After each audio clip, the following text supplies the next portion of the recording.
Hello बच्चों, आज हम कक्षा 12 के जीव विज्ञान का जो दूसरा अध्याय है मानव जनन उसका 6वां भाग पढ़ेंगे। तो इसके पहले के भागों का जो लिंक है उस वीडियो के डिस्क्रिप्शन में दिया हुआ है, तो वहाँ से जाकर आप लोग उसको देख सकते हैं ताकि ये वाला जो भाग है आपको अच्छे से समझ में आए। तो इसके जस्ट पहले वाले भाग में यानी 5वें भाग में हम लोगों ने मेंस्ट्रुअल साइकिल में पढ़ा था, उसकी विभिन्न अवस्थाओं के बारे में और उसमें किस तरह से क्या होती है उसके बारे में पढ़ा था। आज हम लोग जो पढ़ने वाले हैं वो हम लोग पढ़ने वाले हैं निषेचन और अंतरोपण। ये पढ़ेंगे कि हम लोग देखेंगे इसमें कि मानव में जो ये निषेचन की प्रक्रिया है ये और अंतरोपण की प्रक्रिया किस तरह संपन्न होती है और कैसे कैसे परिवर्तन आते हैं। तो इन सभी चीज़ों के बारे में हम लोग आज पढ़ेंगे। चलिए स्टार्ट करते हैं। ठीक, तो स्टार्ट करेंगे। आज हम लोग को पढ़ने वाले हैं निषेचन एवं अंतरोपण, जिसको इंग्लिश में फर्टिलाइजेशन एंड इम्प्लांटेशन, ये हम लोग पढ़ने वाले हैं, निषेचन और अंतरोपण। तो अभी तक हम लोगों ने योगों की संरचना का पूरा पढ़ लिया है, तो हम लोग स्टार्ट करते हैं कि पहले फर्टिलाइजेशन या निषेचन। तो जैसा कि ये है मादा का जनन अंग। अब इसमें क्या होता है कि जो भी जब जो स्त्री है और पुरुष है जब ये मतलब ये संभोग करते हैं तो उस समय जब वीर्य सेचन होता है तो यहाँ पे वीर्य सेचन होता है। ठीक है, यहाँ पे वीर्य सेचन होता है जहाँ से ये सभी स्पर्म दिखाई दे रहे हैं। अब ये स्पर्म क्या करते हैं, यहाँ से बढ़ते हुए ऐसे ऐसे करते हुए ऐसे जाते हैं। ये जो इसका क्षेत्र है तुम्बिका क्षेत्र, ठीक है, तुम्बिका क्षेत्र में स्पर्म पहुँचता है और जस्ट इसी समय यहाँ जो अंडाशय है यहाँ से एक अंडाणु भी निकलता है और वो भी तुम्बिका क्षेत्र में पहुँचता है। दोनों एक साथ पे पहुँचते हैं और उसके बाद जो शुक्राणु है या जो अंडाणु है इनका युग्मक संलयन होता है और इसी प्रक्रिया को कहते हैं निषेचन। उनका जो दोनों कोशिकाएं हैं वो संलयित होकर एक कोशिका बना लेती हैं और दोनों का केंद्रक भी संलयित हो जाता है। तो इसी प्रक्रिया को कहते हैं फर्टिलाइजेशन या निषेचन। ठीक है, तो स्त्री और पुरुष के संभोग के दौरान श्वसन द्वारा जो शुक्राणु है या जिसको वीर्य कहते हैं स्त्री की योनि में यहाँ पे जो हम भी बताएं कि यहाँ पे छोड़ा जाता है। ठीक है, और यहाँ से गति करते हुए जो स्पर्म है यहाँ से ये जो गर्भाशय ग्रीवा है यहाँ से प्रवेश करेंगे ये गर्भाशय में और फिर यहाँ से जो अंडवाहिनी नलिका है उसकी तरफ बढ़ेंगे और अंडवाहिनी नलिका के ये जो तुम्बिका क्षेत्र है ये तुम्बिका क्षेत्र में पहुँचेंगे। ठीक, तुम्बिका क्षेत्र में पहुँचेगा शुक्राणु और इसी समय जो अंडाशय है यहाँ से एक अंड कोशिका निकलेगी यानी अंडोत्सर्ग होगा और ये निकल करके पहुँचेगी ये भी तुम्बिका क्षेत्र में। तो इधर से स्पर्म आएगा और इधर से अंडाणु जाएगा, दोनों मिलेंगे और दोनों का जो है दोनों कोशिकाओं का आपस में संलयन होगा। तो इसी प्रक्रिया को कहा जाता है निषेचन। तो एक एक प्रक्रिया हम लोग पढ़ते हैं किस तरह से होता है।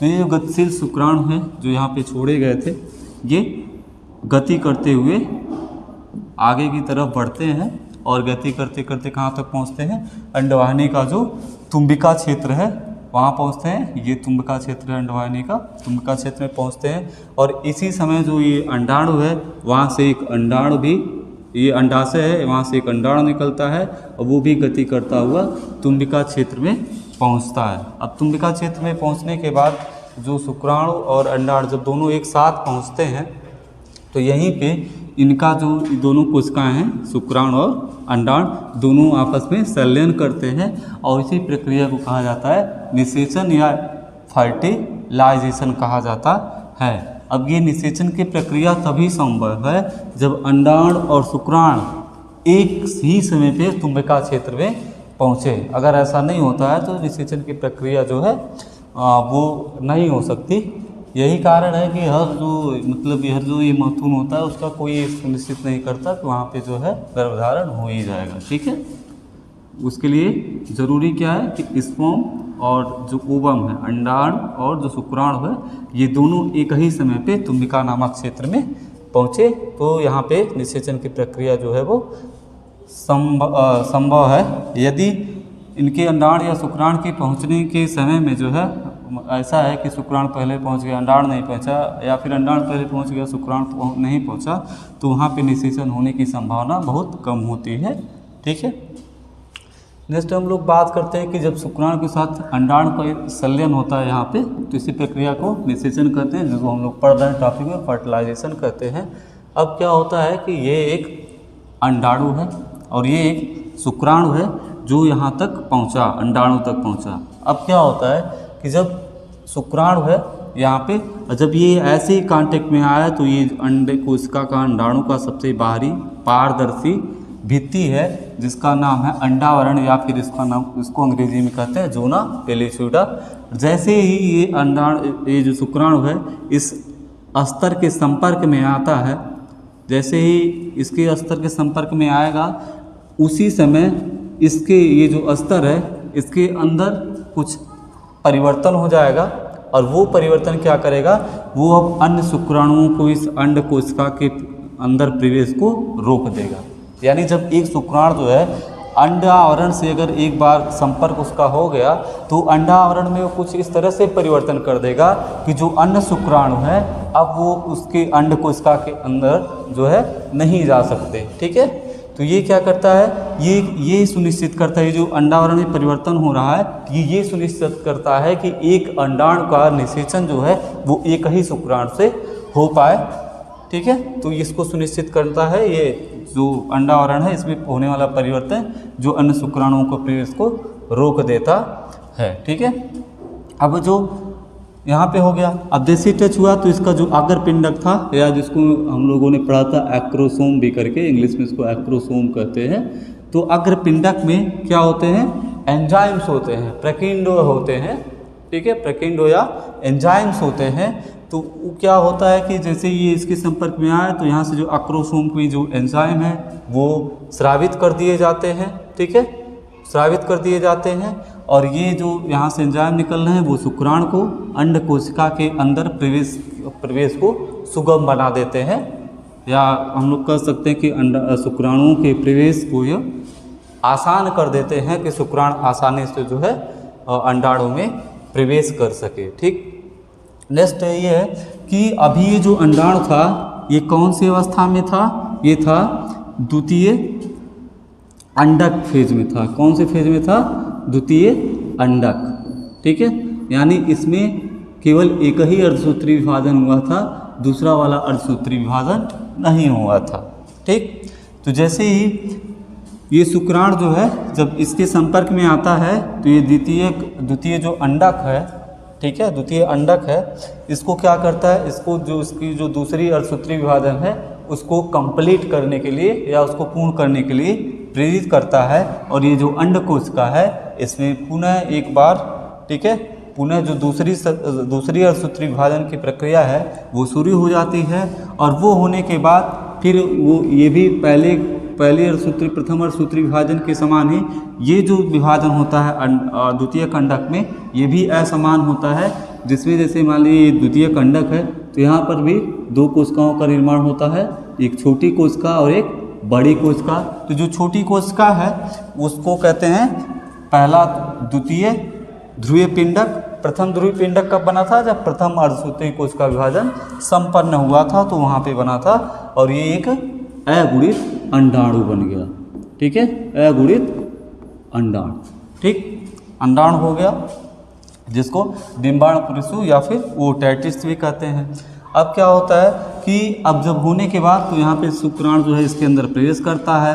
इसका जो केंद्रक है शुक्राणु का केंद्रक और जो अंडाणु का केंद्रक है, ठीक है, शुक्राणु का केंद्रक और अंडाणु के केंद्रक, जो शुक्राणु का ये केंद्रक है, अंडाणु का यहाँ पे केंद्रक इसके अंदर होता है, ये दोनों आपस में फ्यूज कर जाएंगे और फ्यूज करने के बाद उपरांत ये क्या बना देंगे, एक केंद्रक बना देंगे। तो इसमें चूंकि ये भी अगुणित था यानी इसमें भी गुणसूत्रों की संख्या हाफ थी, इसमें भी गुणसूत्रों की संख्या हाफ थी, तो ये जो बना संरचना ये इसमें गुणसूत्रों की संख्या फिर पुनः जो है द्विगुणित हो जाती है।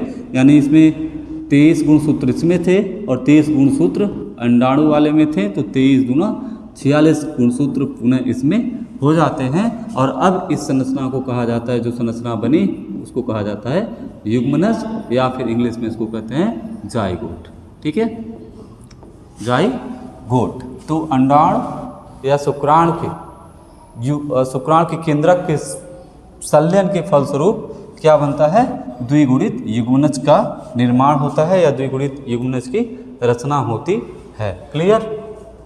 आगे चलते हम लोग कि जब युग्मकों का संलयन हुआ उसी समय ये निर्धारित हो जाता है कि जो जब जन्म लेने वाला जो बच्चा है वो नर होगा या मादा होगा। तो उसके बारे में हम लोग पढ़ते हैं कि किस तरह से ये लिंग निर्धारण की प्रक्रिया होती है, जिसको इंग्लिश में कहते हैं सेक्स डिटरमिनेशन। वहीं पे जब युग्मक संलयन हुआ, जब युग्मनज का निर्माण हुआ, उसी समय ये निर्धारित हो जाता है कि जो उत्पन्न होने वाला बच्चा है वो नर होगा या मादा होगा। तो इसके बारे में हम लोग पढ़ते हैं। तो युग्मनज के निर्माण के समय ही शिशु के लिंग का निर्धारण अर्थात लड़का या लड़की का होना निश्चित हो जाता है। जैसे ही युग्मक का निर्माण हुआ उसी समय निश्चित हो जाएगा कि ये जो युग्मनज बना है ये आगे चलकर लड़के के रूप में विकसित होगा या फिर लड़की के रूप में विकसित होगा। अब इसके लिए इसको समझने के लिए समझते हैं कि स्त्रियों में क्या होता है। स्त्रियों कितने गुणसूत्र होते हैं, 46 गुणसूत्र, और 46 गुणसूत्र किस में होते हैं, 23 जोड़े में होते हैं। ठीक है, 23 जोड़े में। तो स्त्रियों में क्या होता है कि 22 जोड़ी जो गुणसूत्र है, ठीक है, 23 जोड़ी टोटल होते हैं। 22 जोड़ी गुणसूत्र जो है वो अलिंग गुणसूत्र कहे जाते हैं। उनका लिंग से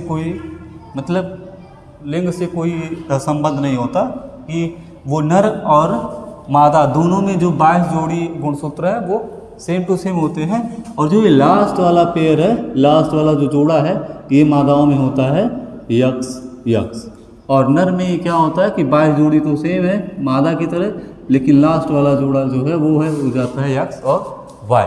ठीक है, तो स्त्री में गुणसूत्र का जो स्वरूप है वो यक्स यक्स होता है और पुरुष में यक्स वाई होता है। इसलिए स्त्रियों में युग्मक का उत्पादन होता है।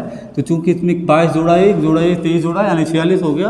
तो जब ये द्विगुणित में है, ठीक है, द्विगुणित यानी जोड़े में है, और यहाँ पे जब युग्मक का निर्माण होता है तो चूंकि युग्मक के निर्माण के समय गुणसूत्रों की संख्या हाफ हो जाती है, यानी 22 प्लस 1 यक्स एक युग्मक में जाएगा और 22 प्लस यक्स एक युग्मक में जाएगा। यानी स्त्रियों में जितने भी युग्मक उत्पन्न होंगे उसमें सब कौन सा गुणसूत्र रहेगा, यक्स यक्स गुणसूत्र, यानी जितने भी युग्मक उत्पन्न होंगे सब एक जैसे होंगे।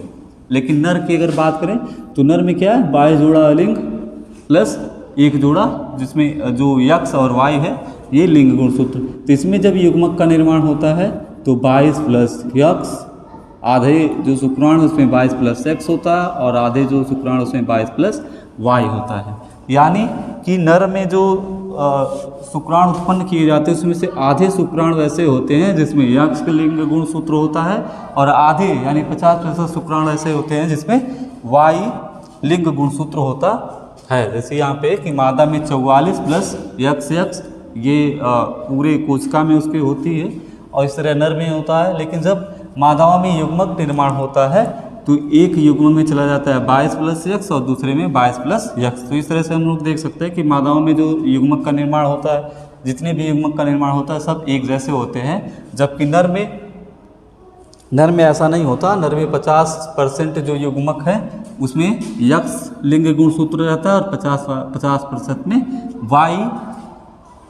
वाई लिंग गुणसूत्र होता है। अब ये लड़का होगा या लड़की, ये डिपेंड करेगा कि जो ये अंडाणु है, अंडाणु तो दोनों सेम है, ये डिपेंड करेगा कि ये जो अंडाणु है ये किस तरह के शुक्राणु से निषेचित हो रहा है। अगर ये यक्स वाले से हो रहा है तो यहाँ पे 22 44 प्लस यक्स और यक्स हो जाएगा यक्स यक्स, तब ये जो है मादा के रूप में विकसित होगी। यदि वाई वाले से होता है तब वो नर के रूप में विकसित होगा। ठीक है, जैसे ऐसे देख सकते हैं कि 22 यक्स वाले का 22 प्लस यक्स वाले शुक्राणु से हुआ तो ये जो युग्मनज बनेगा ये विकसित होगा मादा के रूप में विकसित होगा। अगर 22 यक्स प्लस वाई वाले का हुआ तो ये नर के रूप में विकसित होगा, नर के रूप में, ये मादा के रूप में। और अगर इसका जो अगर इससे हुआ यक्स वाले का अगर यक्स वाले से हुआ तो ये भी मादा के रूप में विकसित होगी। ठीक, लेकिन अगर X वाले का Y वाले का अगर X से हुआ तो वो नर के रूप में विकसित होगा। ठीक, नर के रूप में विकसित होगा। तो ये लिंग निर्धारण की प्रक्रिया है मानव में कि युग्मनज में, यदि युग्मनज में अलिंग गुणसूत्रों के साथ X लिंग गुणसूत्र आ गया तो ये मादा शिशु के रूप में विकसित होगी या लड़की के रूप में विकसित होगी।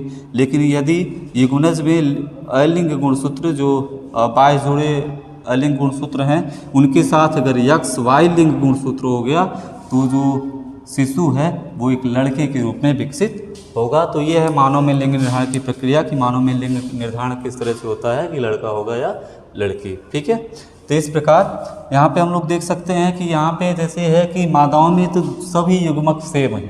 ठीक है, सभी युग्मक सेम है, जबकि नर में आधा युग्मक X वाले हैं, आधा युग्मक Y वाले हैं। अब यदि X वाले का अंडांश होगा तो वो मादा के रूप में विकसित होगी, यदि Y वाले से होगा तो वो नर के रूप में विकसित होगा। तो यहाँ पे एक बात आसानी से देखा जा सकता है कि यहाँ पे लिंग निर्धारण जो है लड़का होगा या लड़की ये स्त्री के ऊपर निर्भर नहीं करती, क्योंकि स्त्रियों में जितने भी युग्मक बनते हैं सब एक जैसे होते हैं।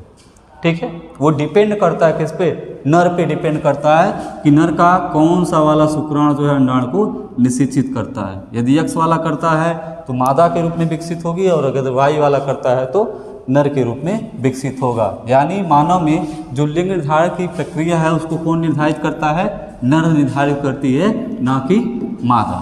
ठीक है, क्लियर। अगला हम लोग पढ़ते हैं अंतररोपण।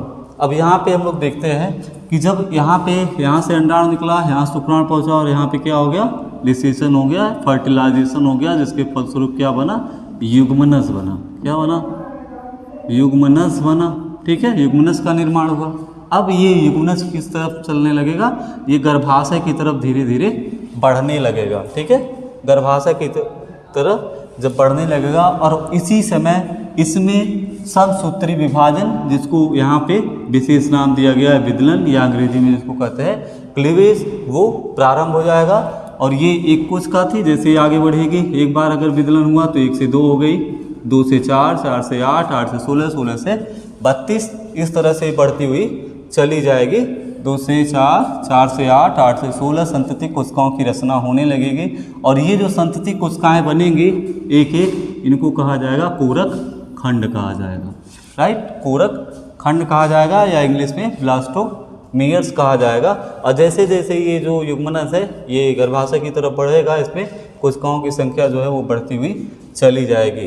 ठीक है, तो जो 8 से 16 कोरक खंडे वाले भ्रूण होते हैं, यहाँ पे देख सकते हैं कि इसमें 4 है, इसके आगे अगर आएंगे तो इसमें 8, 8 से 16। तो ये जो कोरक खंड वाले जो 8 से 16 जिसमें कोरक खंड है, इनको तूतक नाम दिया जाता है, तूतक। ठीक है, तूतक नाम दिया जाता है इनको, हिंदी में तूतक कहते हैं कि जिनमें कोरक खंडों की संख्या 18 से 16 होती है, उनको तूतक या इंग्लिश में मारूला कहते हैं। ठीक है, अब गर्भाशय की ओर बढ़ने के साथ साथ तूतक लगातार विभाजित होता रहा। जैसे जैसे ये आगे की तरफ बढ़ेगा, यहाँ पे हम लोग देख रहे हैं कि जैसे जैसे ये आगे की तरफ बढ़ेगा, ये लगातार इसमें विभाजन शुरू होता रहेगा और लगातार विभाजन होकर ये किस में परिवर्तित हो जाएगा, कोरक पुटी में। यहाँ पे हम लोग देख रहे हैं कि कोरक पुटी मतलब एक बाहर लेयर बन गई और उसके अंदर कुछ कोशिकाएं हैं। तो ये जो संरचना है ये है कोरक पुटी। ठीक है, जिसको ब्लास्टोसिस्ट कहते हैं।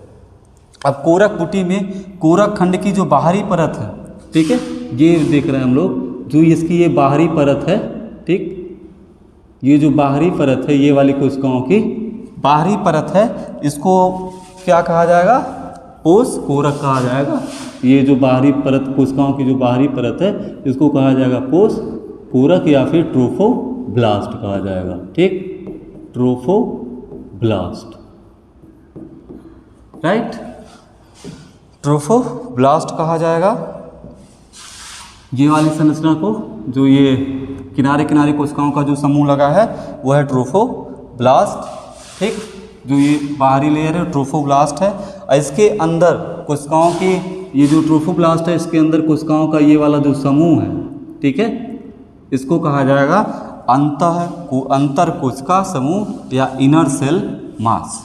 ठीक है, इनर सेल मास, इसको कहा जाएगा, ठीक है, इनर सेल मास कहा जाएगा।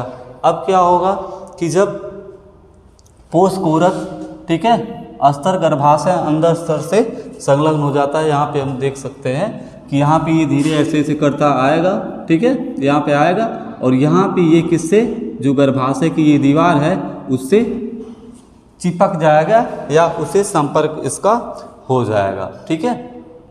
यहाँ पे जैसे दिख रहा है तो पोषकोरक यहाँ पे ये बाहरी लेयर है, जो ये गर्भाशय की अस्तर है उससे संपर्क में आ जाएगा और अंतरकोश का समूह जो है ये किसके रूप में विकसित होने लगेगी, भ्रूण के रूप में। ये जो अंदर वाली सेल थी ये किसके रूप में विकसित होने लगी, भ्रूण के रूप में विकसित होने लगती है, ठीक है।